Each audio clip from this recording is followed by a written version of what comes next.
Hi, this is Anil from Learning Lad, and in this video we are going to talk about the computer programming and the types of programming languages. A computer is a general purpose machine which can perform many computational tasks. Now, the modern day computers that we have, they can perform billions or trillions of calculations within a fraction of a second. Now, the thing is, these computers, they can't really do anything on their own. So for a computer to do something, one has to give the instructions to it. And these instructions will contain step-by-step information to perform a specific task. And these instructions are called as program. Now the person who is gonna write these instructions or the program is called as the programmer.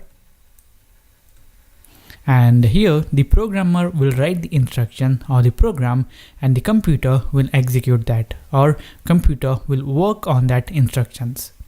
Now the computers that we have, they contain a lot of programs in them. There are some programs which will manage the computer hardware resources, and they are called as the system programs. And there are some programs which will provide specific functionality to a user. For example, the notepad, web browser, music player, video player, and all these types of programs are called as the application programs. Now, we know that we need to give instructions to the computer so that the computer can work on it. Now, the thing is, how we can give the instructions to the computer, or in which language we can give the instructions to the computer. Now, since this computer is a machine, how we can communicate with this machine? Now, the language in which these instructions are written, or the language in which this program is written, is called as the programming language. Now, there are several types of programming languages, and we're gonna see the details about them. Now, you guys may probably heard that the computers can only understand the binary language. Now, this binary language has only two values, 0 and 1. So, in this binary language, whatever you want to say has to be in the form of this 0 and 1. Now here, these computers are built in such a way that they can understand, or they can recognize the pattern of these zeros and 1, and then they can work on it accordingly. Now, why we have built the computers to understand this binary language? That is because this binary language, which has only two values, is easy to create in the hardware level.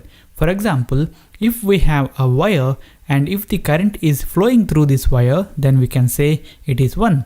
If the current is not flowing, then we can say it is 0. So in general, we can say that 1 stands for something which exists and 0 stands for something which doesn't exist. So since this binary language is easy to create in the hardware level, so the computer is built in the hardware level to recognize this pattern of 0 and 1.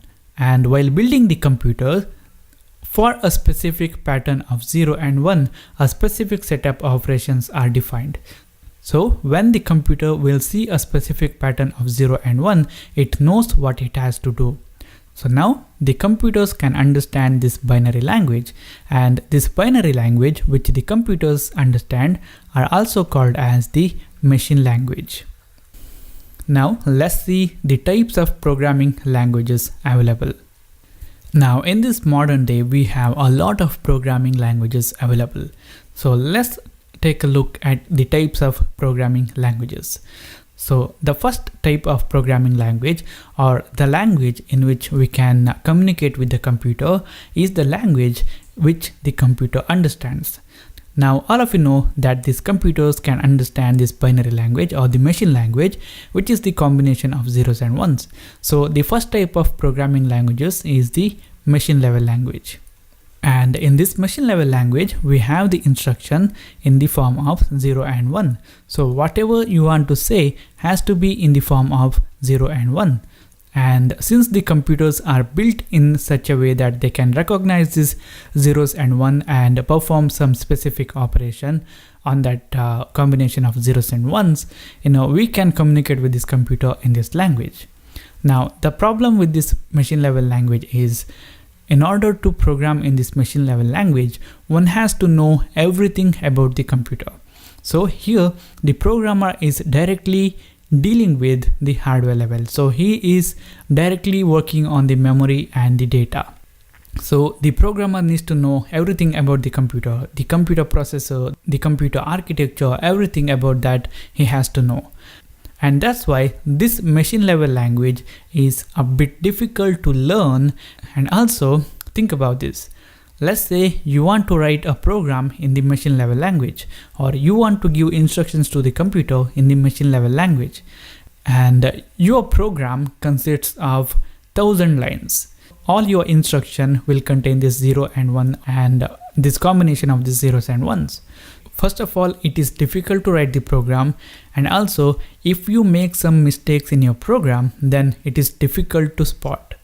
And because of all this, a normal guy can't really learn the programming easily. So to solve these kind of problems, another type of programming languages were invented, and they are called as the assembly level language. In this assembly level language, instead of that zeros and ones combination, mnemonic or the symbolic codes were introduced. For example, if the programmer has to write an instruction, let's say he wants to add the numbers 5 and 6, then in the machine level language, it has to be in the form of these zeros and ones. So let's say this is going to be the instruction to add the numbers 5 and 6. So in the machine level language, it will look like this. But in the assembly level language, mnemonic codes were used and the programmer could write add 5, 6. So a lot of mnemonic or the symbolic codes were used and the programmer could write the program in this way. So it was a lot more human readable format. The programmer can understand the code just by looking at it. And it was a lot easier to code than the machine level language. So now the thing is, the source code or the program written in this assembly level language by using this mnemonic or the symbolic codes cannot be directly executed in this computer. That is because this computer can only understand the machine language. So what we have to do is we have to convert the code which is written in the assembly level language to machine level language so that the computer can understand it and execute it. So the program written in the assembly level language needs to be converted to the machine level language, and to convert that, a program was used, and that programmer is called as the assembler. So this assembler will convert the code written in the assembly level language to machine level language. Now this assembly level language was a lot more easy to learn, and someone can learn the programming a lot more easily than the machine level language. But this assembly level language also had the same difficulties. Although it was a lot easy to write the programs than the machine level language, in assembly level language, if the program size increases, then again it is difficult to spot the errors. And also the code written in the assembly level language was also computer architecture dependent. So the code written for one type of computer cannot be executed in another type of computer which has different architecture. So again, to solve these kind of problems, new types of languages were invented so that a lot more people can come and write the programs, and that type of programming languages are called as the higher level languages. The higher level languages are designed in such a way that they are very easy for a beginner to learn, and they were very close to the human readable language. For example, in this higher level language, one could write the instruction to add 5 and 6 like this.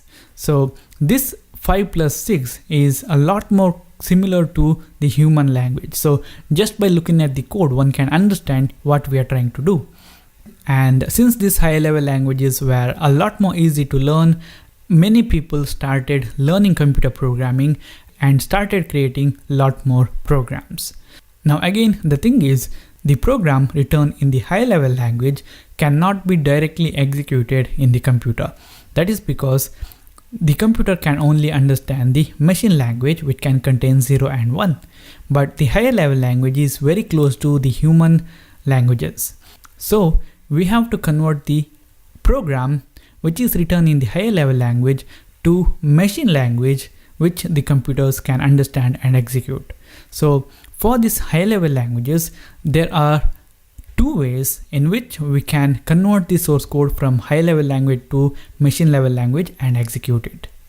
And the two methods which were used to convert the high level language program to machine level language, one was the compilation method, where a program called compiler was used. This is the compilation method. Another method is called as the interpretation. And for this interpretation method, another type of program called as interpreter was used. And we will see the details of this compilation and interpretation method a bit later. But here, just remember that although these are two different methods, what they do is they convert the program which is written in the high level language to machine level language, which the computers can understand and execute. Now here, this machine level language and the assembly level language, they are called as the lower level languages, because while writing the programs in this machine and assembly level language, the programmer could easily access the computer memory and directly work with the data. But with the most of these high level languages, the programmers can't directly access the memory and work with the data. But there are some languages in the high level language type which allow the programmer to work with the computer memory and the data. And they are called as the middle level languages. And these middle level languages, they provide all the features of the higher level languages, and also they allow the programmer to work with the computer memory and data directly. And since these languages provide the feature of the lower level language and also the higher level language, they are called as the middle level languages. And we have the languages like C and C++. These are all the middle level languages, because they allow the programmer to work with the computer memory and data, and also they provide all the features of this high level language. And in the high level languages, we have Java, C#, Python, etc. This machine level language, which is very close to the machine, or this language the computer directly understand, it executes much faster than all these languages. So the execution speed of this machine language is very high. And after this machine level language, we have the assembly languages, and their execution speed is better than the high level languages, but a bit slower than the machine level language. And then we have the high level languages. So now, as I said before, in these high level languages, we can convert the code from high level language to machine code in two different ways. One is the compilation method, another one is the interpretation method. Let's see this compilation and the interpretation method in detail. So first, see the compilation.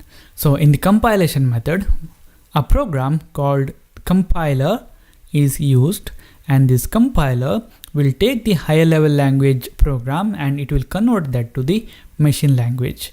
And this process is called as the compilation method.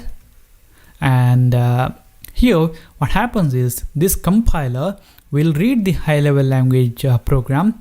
Let's say this is the high level language program. It will read this program and it will convert that to the machine language. It will convert this entire program to machine language, and then this machine language code will be executed. So the thing is, compiler will convert entire program which is written in the high level language to machine level language, and then that machine level language code will be executed. Now let's take a look at this interpretation method. So here also we will be converting the program written in the higher level language to the machine level language and then executing that.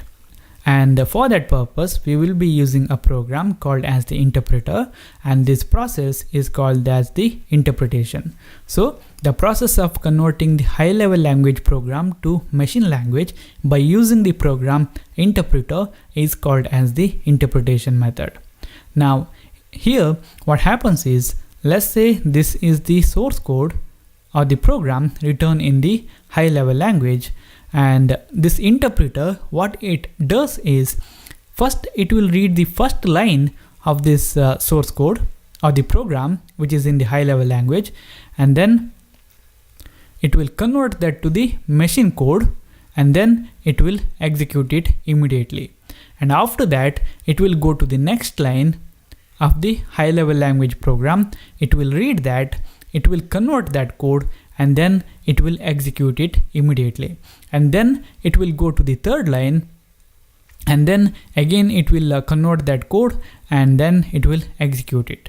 So in the compilation process, the entire program which was written in the high level language was read first, then it was converted to machine level language, and then that entire program was executed at once. But with the interpretation method, the interpreter will read the program which is in the high level language line by line, and it will convert and execute each line immediately at a time. And this is how the compiler and interpreter work. Now, there are many languages in the high level language type, and in that languages, some follow the compilation method and some follow the interpretation method. The languages which follow the compilation method are called as the compiled languages. And for example, we have C, C++, etc. These are all the compiled languages where the compilation method is used to convert the program which is written in these languages to the machine language. And the high level languages which follow the interpretation method are called as the interpreted languages. For example, we have Python, and this Python is an interpreted language. Alright, this is it guys. This is about the computers, computer programming, types of programming languages, compilation and the interpretation method. And I really hope that you guys have learned something from this video. And if you like this video, then give a thumbs up, and if you don't like it, then give a thumbs down. And also share your opinion about this video. What do you think about it? And if you think that this video will help some of your friends, then do share this video with them. And also you can subscribe to our channel if you want to watch more tutorials like this.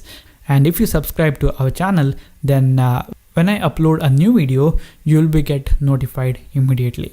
So thank you for watching this video, and I'll see you in the next tutorial.